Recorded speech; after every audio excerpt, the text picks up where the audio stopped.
105.3 worldwide at WDASFM.com. Hit us up. The album is called Promise to Love. Our guest is Kem, and this is going to be a whirlwind year for you. And this is something I really want people to know. I'm here in Philadelphia, and everybody knows, I love me some D. I love me some Detroit. And this is where I met this brother. And this is the conversation as well, Kem, that we can have for Frankie Uncut online that I think people need to know. There's a story behind the music. Yeah, for and sure. although people have heard the story, I have heard your journey. Here's the part of the story I want them to know, because they know about your journey to where you are, the addiction. And I just want to go back, because I remember on Woodward Avenue, and the station was downtown Detroit, and someone said to me you have got to come with me to hear this brother. It was at Blue. Right. And he said, you have got to, and everybody, and I was a music director, so you need to come hear this, bro. Everybody wanted me to hear somebody. Right. But he said he would pay for the drink. So I was like, okay.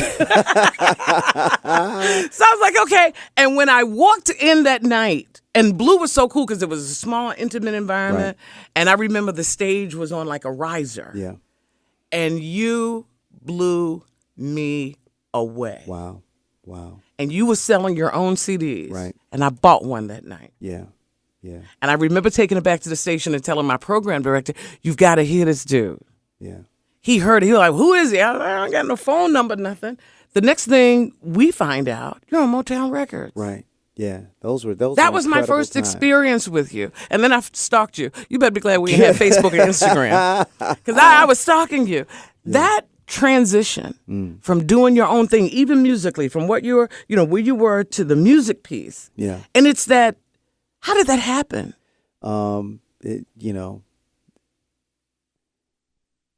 is in it. Yeah. God is in it, man. You know, and we show up, and I got a great team, my manager, and the best musicians I can work with, try to make the best records that we can make, man. But there are lots of folks doing that. Yeah. You know what I mean? Yeah, and I really feel like we were walking in I'm walking in my purpose. You know what I mean? And those were great times, man. And really hot. Stepping out and believing in the seed that's been planted inside your heart, man, and nurturing it and watching it come into fruition, man. It was incredible. And I must say, so the folks in Philadelphia understand, because I would always talk about singing. Yeah.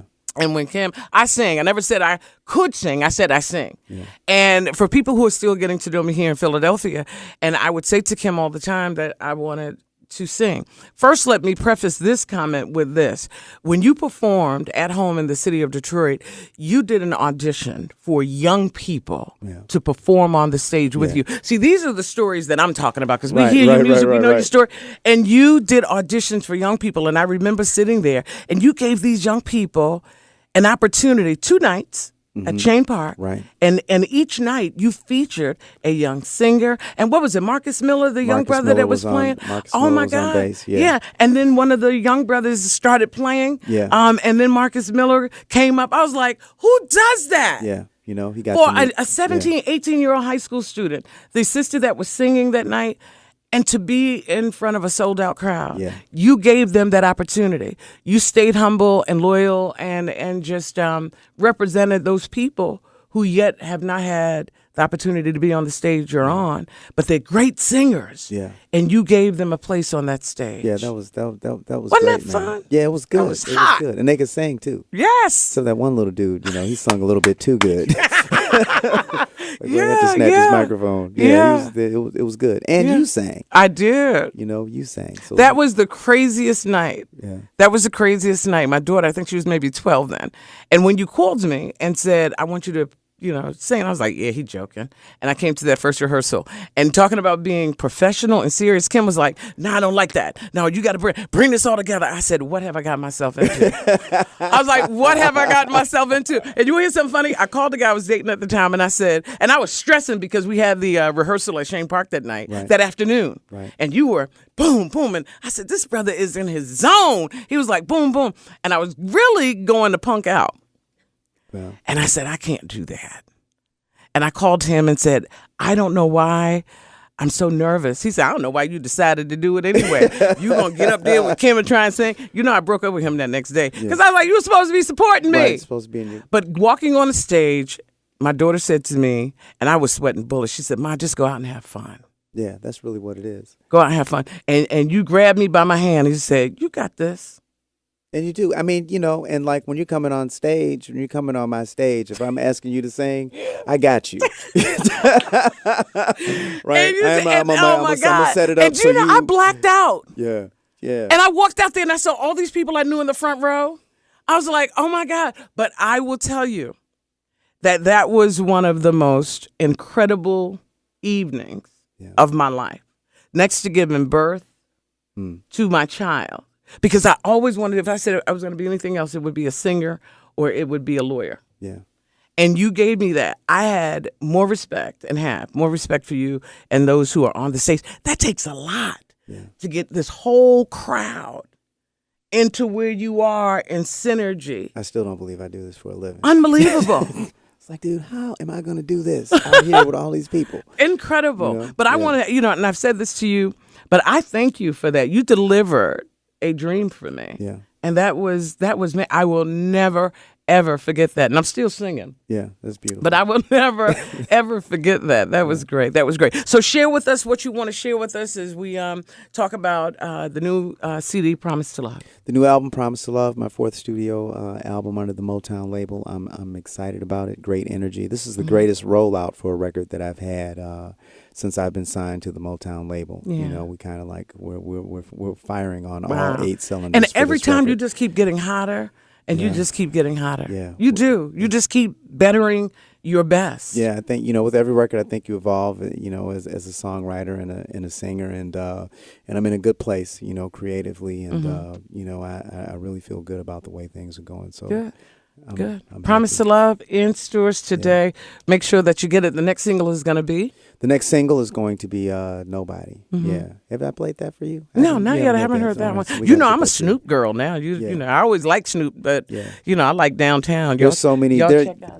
Check out Downtown. Frankie, that's Frankie's. Yeah. That's a hot record. I think there are a lot of jewels on this record for you. Yeah. I want to put that. I want to get that into your hands before I leave town. Okay. And you know, there are a lot of jewels on this record. Yeah. And, you know, and you promised me the last time I saw you that we're going to do this. I say every day it's all in divine order. Yeah. And you I don't know, you were in the studio messing around or something. Yeah. And you actually put it on. You recorded it. Right. And I mean, I don't want it on a CD or anything like that, but I lost it. So I got to get your copy. I have the divine order is still, there's a divine order that we can get, but there was one that I did specifically for you. So I need to try to find things on that. But because you live your life on that. Give us something. Give us a word of meditation. Something that has kept you focused. That even because you like everybody else because you're human. Right. In the midst of it all. Right. What do you do? Pray, like everything depends on God, and work like everything depends on you. You know, and you ask God to move them out and bring a shovel with you. All right. You know, there's some work that you have to do. If you are doing if you are living from a place where you are open to a plan for your life that is not your own, and you are letting him come in and do what he needs to do in your life, it is a great stress reliever. There is no greater stress reliever, because when you are seriously seeking to live on purpose and seeking his will for your life, then whatever happens is exactly what is supposed to happen. And you're not trying to make anything happen. You ain't got no G.I. Joe kung fu grip on the stuff that you're not supposed to have. That's right. You know, I have singers, you know, people always ask me, what would you tell, you know, someone who's aspiring to be in the business? And I used to take your CD or listen to your music and then shoot you an email and say, that's great, you know, don't give up, you know, persevere. I don't do that anymore, you know, because everybody's not supposed to be doing this. So the first thing, my first piece of advice is to make sure that this is what you're supposed to be doing. This is your purpose, because if you're not living your purpose, then you're wasting your time. That's right. That's you know, right. so what you think you're going to get here, you're actually supposed to get someplace That's else, right. and you That's need right. to be focusing your attention, you know, in that area. So, Yeah. and that's a lesson that I'm still learning, dude. Yeah. I don't want anything that doesn't belong to me. Yeah. And you know, and different things come at different times in your life. Oh, for sure. You know, what you had when you were 20, what you had when you were 30, you know, at different points in your life, at different places in your life, God has a different purpose for you at that point. And you've got to, and I'm there. Yeah. Right. Yeah. And when you say, I hear you, and I literally give my life to you Yeah. to allow, and I can't explain how you do that. Yeah.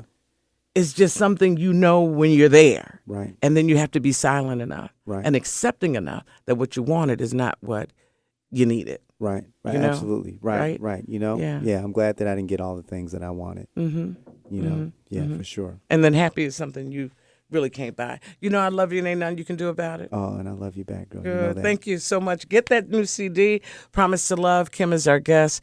And can't wait for, the tour. Okay. All right. Yeah. Love you. I love you too, honey.